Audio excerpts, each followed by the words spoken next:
Na 17. sednici Skupštine grada gospodin Nebojša Cakić je rekao, želi da pokaže kompetentnost, znanje, poštenje, kulturu.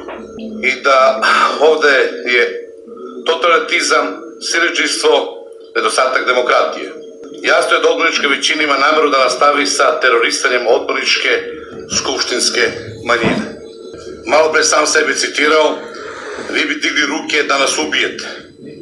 Pričaju da neko otima, pljačka, da je Skupština leglo korupcije, da je ova zgrada leglo korupcije, koja se preliva po svim segmentima društva u našem gradu, da vi, odbornici većine, dizanjem ruku, povlačite okidače, da počinju i meci da idu po ovom gradu i da znate da to odavde kreće.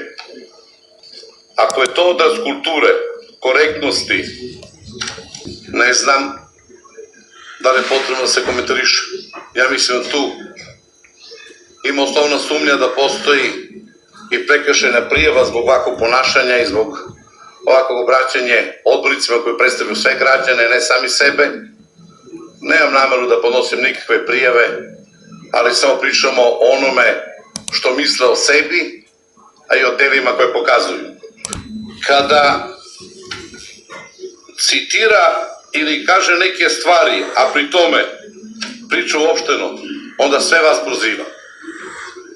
Iako jeste u pravu, korektno je da se kaže po imenu i prezimenu ko je to uradio, ko stoji iza toga, i ja sam potpuno saglasan, kogod bio, da ima adekvatne konsekvence za sve ovo.